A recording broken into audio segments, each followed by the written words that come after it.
Biodiversidad. El término que refleja la cantidad, la variedad y la variabilidad de los organismos vivos. Este concepto también abarca la manera en que esta diversidad cambia de un lugar a otro y con el paso del tiempo. Indicadores como el número de especies de un área determinada pueden ayudar a realizar un seguimiento de diversos aspectos de la biodiversidad. Por ejemplo, en Ecuador vive el 8% de todas las especies de animales del mundo y el 18% de las aves del planeta Tierra. La biodiversidad se encuentra en todas partes, tanto en tierra como en agua. Incluye a todos los organismos, desde las bacterias microscópicas hasta las más complejas plantas y animales. ¿Sabían que Ecuador tiene la mayor variedad de orquídeas del mundo? Esto se debe a que, a pesar de que somos un país pequeño en comparación a nuestros vecinos, tenemos muchísima diversidad a nuestro alrededor. Es decir, nuestro país es megadiverso. Podríamos hablar de que somos el país de los 4 mundos. Tenemos playa a 3 horas de diferencia de los paisajes de las montañas, climas distintos a pocas horas de viaje, y hasta las islas, donde Charles Darwin determinó la evolución de las especies. Está en nuestro territorio. Hoy vamos a hablar de por qué está en peligro y qué tenemos que hacer para conservar esa diversidad. Así que, ¡comencemos! Este planeta. Este hermoso planeta en el que vivimos generalmente no tenía problemas con el balance ambiental. Sí, es verdad que siempre consumimos de su fauna y de sus frutos, pero no tanto como para representar un peligro. Hasta que llegaron los negocios a gran escala, gracias a la revolución industrial. Así es, la revolución industrial hizo que comenzáramos a usar carbón a gran escala, a crear ropa a gran escala, a crear comida a gran escala y hasta vehículos a gran escala. Las ciudades se convirtieron en grandes centros de explotación de recursos naturales. Industrias, fábricas, supermercados, gasolineras, todo esto, aunque en principio nos haya costado darnos cuenta, afectó muchísimo a nuestra biodiversidad. Ecuador ocupa el primer lugar en biodiversidad relativa, donde el número de especies está en relación con su extensión. Y también es el primero en Sudamérica en cantidad de vertebrados terrestres, o sea, aves, reptiles, mamíferos y anfibios. Esta gran biodiversidad se debe a que el territorio ecuatoriano tiene 4 regiones geográficamente bien delimitadas. Ustedes seguramente ya han escuchado de ellas: litoral o costa, interandina o sierra, amazónica e insular o Galápagos, por lo cual posee diferentes ecosistemas y condiciones climáticas que permiten el desarrollo de cientos de especies de animales y de vegetales también. Actualmente, Ecuador cuenta con 10 especies de mamíferos, 47 anfibios, 9 reptiles, 8 aves y 241 plantas en peligro crítico de extinción. Con el objetivo de preservar la biodiversidad, Ecuador posee un Sistema Nacional de Áreas Protegidas, que cuenta con una extensión aproximada de 5 millones de hectáreas, que representa un 19% de todo el territorio ecuatoriano, y está compuesta por 11 parques nacionales, 5 reservas biológicas, 9 reservas ecológicas, una reserva geobotánica, 4 reservas de producción de flora y fauna, 10 refugios de vida silvestre, 4 reservas marinas y 6 áreas de recreación. Para que se hagan una idea, es como tener 9 millones de estadios de fútbol solo de áreas protegidas. Vamos a ver qué adjetivo le ponemos a este dato. Yo tengo uno en mente: ¡alucinante! Pero esta protección no es suficiente. Nuestra afectación se ve cada vez más compleja.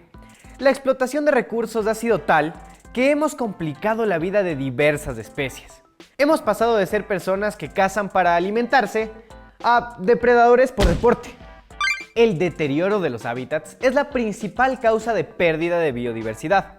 Al transformar bosques, selvas, matorrales, pastizales, manglares, lagunas y arrecifes en campos agrícolas, ganaderos, granjas, camaroneras, presas, carreteras y zonas urbanas, estamos destruyendo el hábitat de miles de especies. Muchas veces la transformación no es completa, pero existe deterioro de la composición, estructura o de la función de los ecosistemas que impacta a las especies y a los bienes y servicios que obtenemos de la naturaleza. Por ejemplo, el estero salado de Guayaquil antes solía ser un manglar lleno de vida silvestre. Lamentablemente, en estos días es poco recomendable siquiera acercarse al estero, porque tiene un nivel de contaminación muy alto.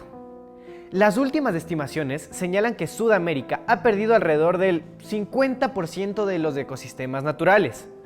Las principales transformaciones se han llevado a cabo en las selvas húmedas y secas, en los pastizales, los bosques nublados y los manglares, y en menor grado en los matorrales y bosques templados. Los ecosistemas más accesibles, productivos, con mejores suelos y en lugares planos han sido los más transformados y los más afectados. Los principales remanentes se encuentran en lugares poco accesibles o poco productivos. Veamos, si llevas a tu mascota a un lugar protegido, como Galápagos por ejemplo, solo esa acción, llevar a una especie ajena a ese ambiente, puede causar un fuerte impacto. Loquísimo, ¿verdad? Bueno, con el tiempo, los humanos hemos comenzado a hacer cosas igual de locas, como traer especies de otros continentes a lugares donde no deberían estar. Esta es una playa de Sudamérica. Hasta ahora no pasa nada, es una playa normal. Pero ¿qué pasa si de pronto ves hipopótamos en esa playa?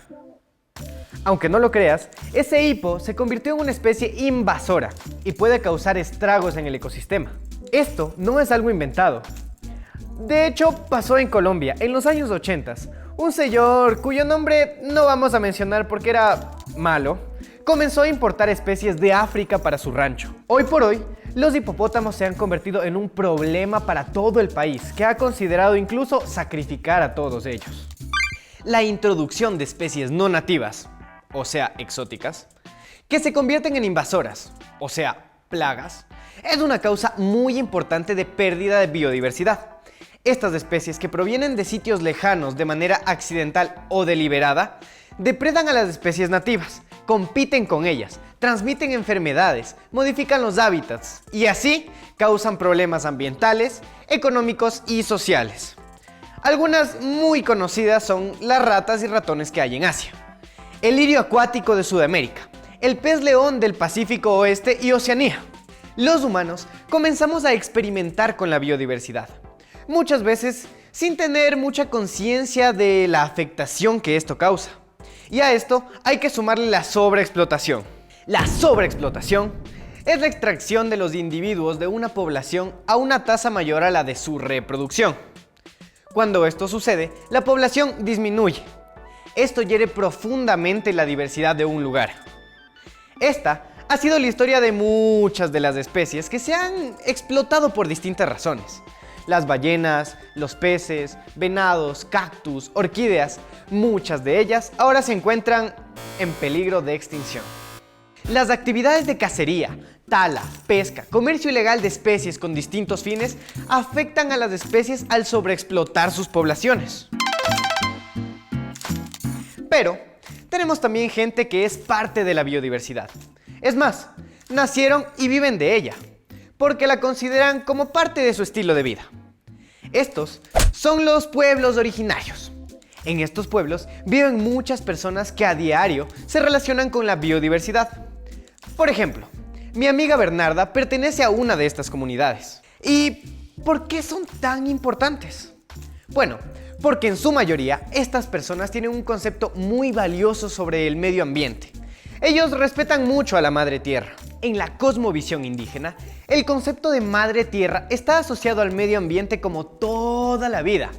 Esto incluye a los bosques, praderas, la vida marina, el hábitat, los peces y la biodiversidad, teniendo cada una de ellas un significado simbólico, que define la relación de estos con los pueblos, con la tierra, el territorio, el agua y demás recursos, ya que constituye la base física, cultural y espiritual de su existencia. Tener plantitas, por ejemplo, es algo muy pequeño, pero muy significativo.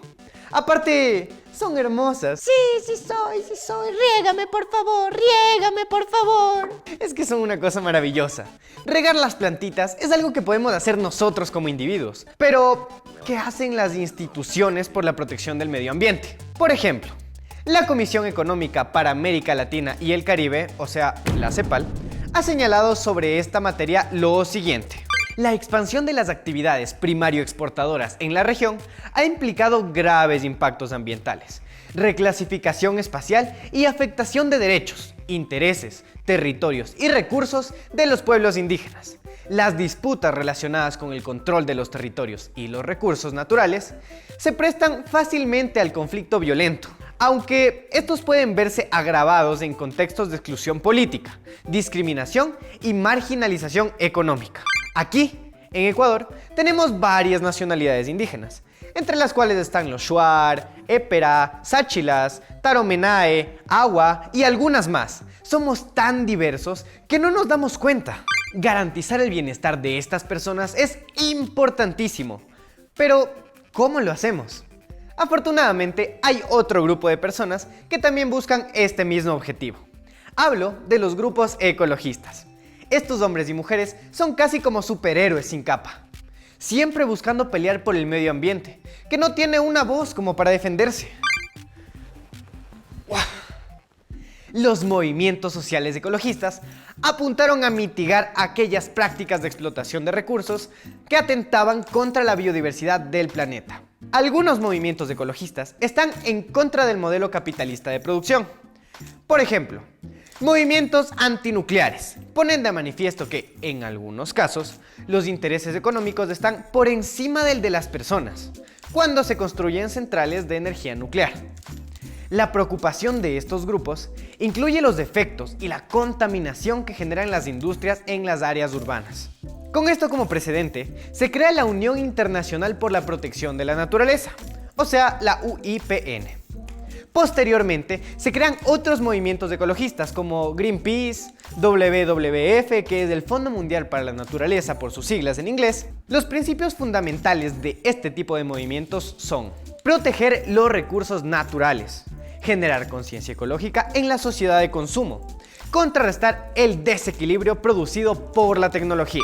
Una de las maneras en las que podemos ayudar a reducir el impacto ambiental tiene que ver con pequeñas cosas como reciclar.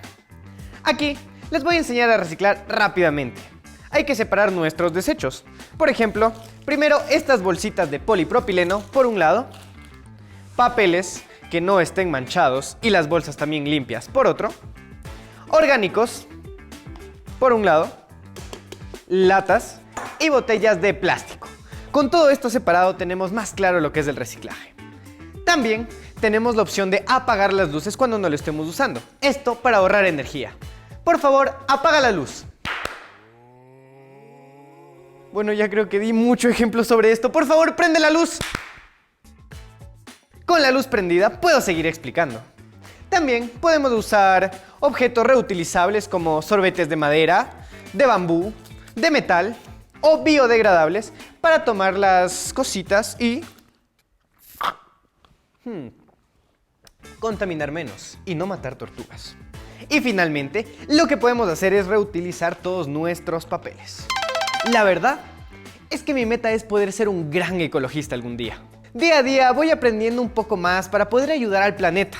Proteger al planeta es también ayudar a sus personas. Todos viviremos mejor con un medio ambiente más saludable. Y sobre todo, ayudamos a comunidades que la pasan mal con la sobreexplotación. Los pueblos no contactados, por ejemplo, son parte de esas comunidades. Y entramos al segmento Cultura de Paz. Generalmente, se habla de inclusión para hablar de los pueblos no contactados. Pero, ¿sabías que la inclusión no solo se refiere a culturas distintas, sino a todos y todas? Es decir, la inclusión habla de la diversidad de personas. La inclusión educativa garantiza el derecho a una educación de calidad a todos los y las estudiantes en igualdad de condiciones. Esta forma de educar brinda especial atención a quienes están en situación de mayor exclusión, como niños, niñas y adolescentes indígenas, afrodescendientes, personas con discapacidad y en situación de movilidad. Y eso es todo lo que tengo para ustedes el día de hoy. ¿Les gustó? ¿Aprendieron mucho? Compartan esta información con sus amigos. Herédenla con sus hermanos y hermanas. Después de todo, hoy más que nunca, podemos compartir toda esta diversidad de información. Yo soy Emi y nos vemos en el próximo video. Bye bye.